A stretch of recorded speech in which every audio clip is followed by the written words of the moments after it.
I'm not surprised the media got it wrong. So I will trust a random man super chatting into this show as a viewer who I believe this person is more correct, has a higher probability of being correct than the corporate press. Well, especially the New York Post. If you remember, in the aftermath of the breaking news that this was happening, the New York Post reported that it was actually just two people firing at each other, had nothing to do with Trump, wasn't an assassination attempt. Of course, that turned out to be fake news. So don't trust the New York Post. It was two people firing each other. It was just a Secret Service agent firing at a gunman who was... Well, he didn't fire back, though. He didn't fire back. Yeah, true. So the initial reports were that he fired, they fired back. Now they're reporting he did not fire, they fired on him, he fled.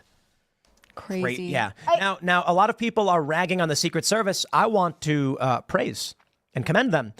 I'm hearing people be like, how did this guy even get close enough to where the president was? Because it's a golf course. There's people all over the place. And he's walking on a private road where people are. The Secret Service scouted ahead in advance. That's what they should be doing. They caught him. They saw him and they opened fire on him.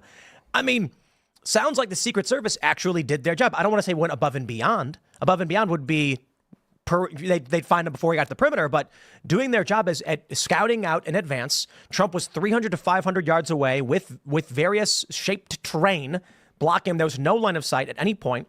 I think Secret Service did a good job on this, and a suspect was apprehended. We believe this is the guy. This is definitely better than Butler, right? I mean, Trump was shot in Butler, Pennsylvania. So Secret Service has certainly improved in this case. And again, maybe in that sense, it's because Trump golfs all the time and they have a tried and true protocol that basically they have to practice every time he takes the golf course. You know, I'm kind of on the fence. I mean, I'm grateful that President Trump's okay. I think it's great that the Secret Service was able to intervene before any shots were fired. I feel like we are 2 months out from Butler, Pennsylvania, and the rally there and the shooting there. It seems weird to me that no one would be checking the perimeter. You'd think right now in particular, you know, the protocol would be even more intense than it normally is, even though this is sort of home turf for Trump. And you got Biden doing that interview saying, like, so glad the president's okay.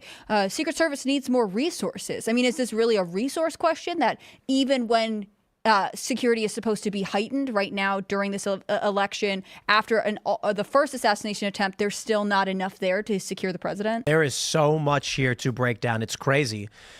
And so I always try to pace things out into segments so we can get to everything. But there's just too much in this story. Take a look at this from Raheem Kassam. On May 4th, 2024, the would-be Trump assassin Ryan Routh posted this on his Facebook page, which appears to be from the Ukrainian Ministry of Defense.